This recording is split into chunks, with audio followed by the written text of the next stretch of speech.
What is up, everybody? Ryan Malinowski here, and in today's In the Car video, apparently, don't worry, I'm not driving. That's why I don't have the seatbelt on. I'm in a parking lot. But we're going to be talking about a specific topic, which is the importance of going extremely narrow when starting out an online business, side hustle, getting a business going. The reason you want to go narrow is the saying goes in business, if you appeal to everyone, you appeal to no one. So without further ado, let's dive in. Ryan Malinowski.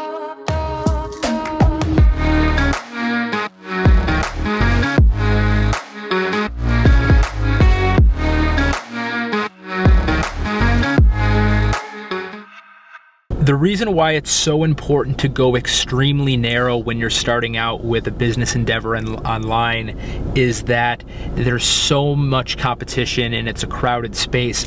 So there's never a reason to go so broad and try to appeal to everyone, because if you do that, you'll appeal to no one. So what we're going to talk about in this video, I'm first going to dive into some prime examples, and then I'm going to talk about a few bigger companies and talk about their early days so you can see that they went about what I'm discussing in this video in the same manner. So first off, if you think about how the web is these days, right now I'm filming this in September 2020.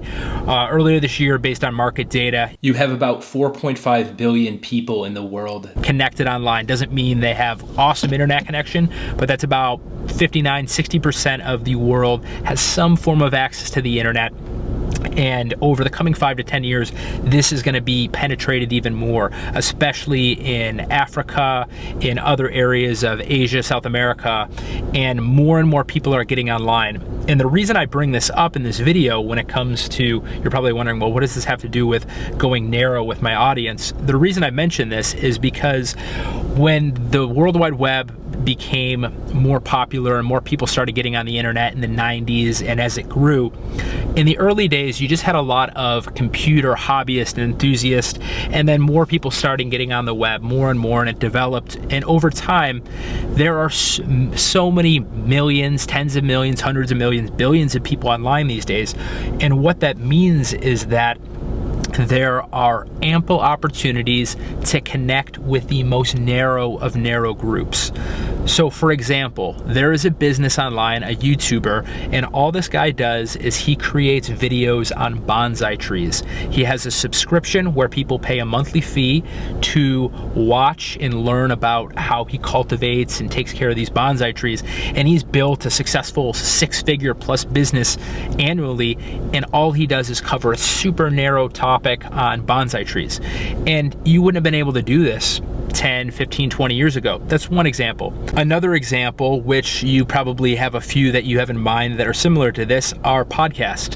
There are so many different super niche topic podcasts these days.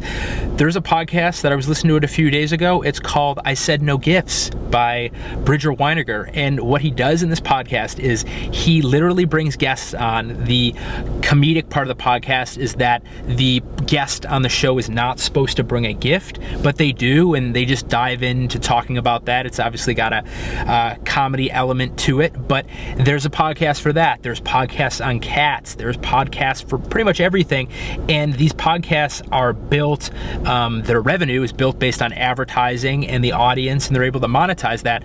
But the reason I say this is that whether you want to start a service-based business, a product, information of a course, a podcast, media, information, you have the ability today to go super niche, and you don't have to worry about not having a big enough audience. Yes, if you go so niche like crazy, maybe there's not enough market to be able to pay for your product or your service, but chances are that if you can get 1,000 people or a few hundred people to start out that are interested in what it is that you're offering, whether it's information, a product, a service, or just entertainment value, learning, knowledge, whatever the case might be, you have the potential to build a business out of that. Kevin Kelly wrote 1,000 True Fans.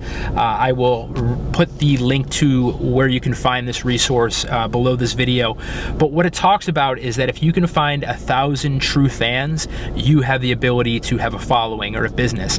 And it's so important in today's day and age that when you launch a business that you go extremely narrow, because over time, if you can prove that you have 1,000 people or 500 people or 50 people in the beginning that are so enthused, they're advocates for your business, you then have the ability to branch out from there.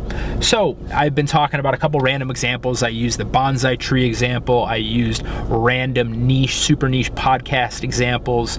And I just talked about 1,000 True Fans by Kevin Kelly. And the second part I want to go into is I want to tie this to later stage businesses because it directly ties to them. What I'm talking about here is you have some of the biggest businesses in the world these days. Let's use Facebook, for example. So nowadays, Facebook, you might think of it and say, you know what? Facebook is the biggest social network in the world. It connects everybody together, billions of users, and it's the biggest business ever. But if you do a little bit of a history homework and look back to the early founding days of Facebook, Facebook just started out initially for Ivy League students at Harvard. And then as the product expanded a little bit, they moved just to other Ivy League schools, and you needed a .edu email address to even get on the Facebook at the time. After that, they slowly branched out strategically to other campuses across the country, and then eventually, it was a big thing at the time, but they eventually moved to, okay, now anyone with an email address can start to sign up for the Facebook.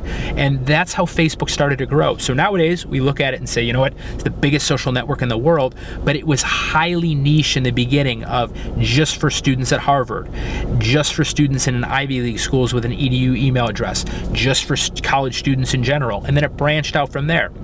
Another perfect example of this is Amazon. We look at Amazon today and say, you know what?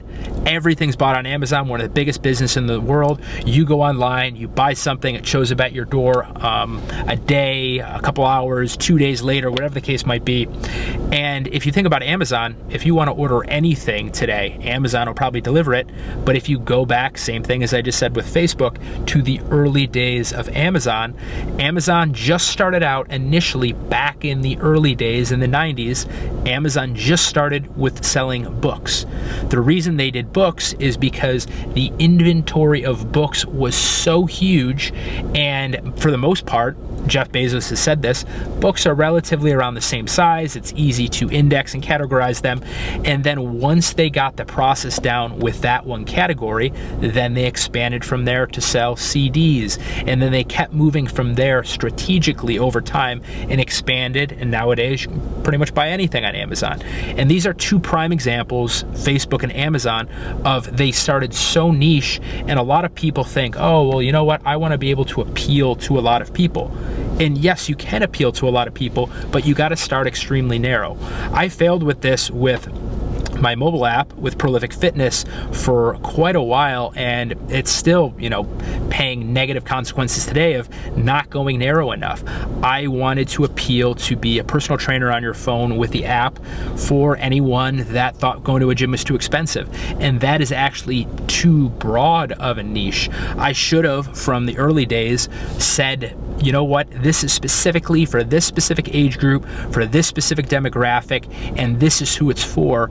And once you learn it a few times and see, okay, you need to go more narrow, once you learn it and see it, okay, I can't do that again. So if you're in a position, or if you already know this because you've gone through it, it's so important to go narrow. And with the World Wide Web expanding, with Wi-Fi becoming more accessible and more people coming online over this coming decade, even more so than how many people are already online, you need to realize that there is an audience for you out there. So don't worry if you like a random topic of, you like orange cats, or you like some random type of anime, or you are a nerd about this sport, or you're passionate about this specific type of fitness. There is an audience for you. So don't worry about going narrow.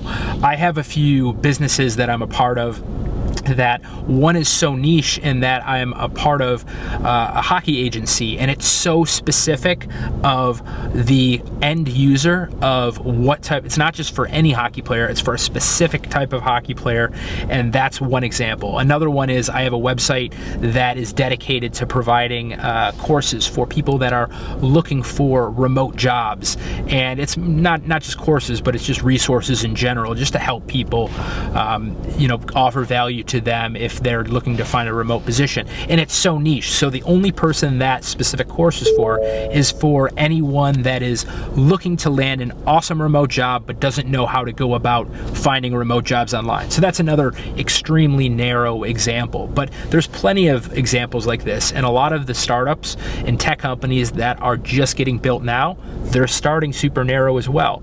Eventually, then you look at examples like Facebook and Amazon and say, oh, they're massive, but they all started narrow in the first place. So this video, super informal, it's a little less structured than other ones, but it's a topic that I find extremely important, and that is when you start out any business endeavor, it's so important to go extremely narrow, and then once you know that you have good product market fit, you have customers, people interested in maybe buying a product from you or even listening to you and giving you attention, you have to go extremely narrow in the beginning, and then you can slowly expand it from there. But if you go too broad from the start, you try to appeal to everyone, you end up appealing to no one. So check out 1,000 True Fans by Kevin Kelly. It's been pretty popular for a few years, but if you haven't checked it out, in the link below this video, definitely check that out. And also make sure, if you want to see videos on similar topics to business, tech, entrepreneurship, etc., make sure you hit that subscribe button below, and you will be kept abreast for when awesome new content comes out. You have a great rest of the day, and I'll talk to you soon.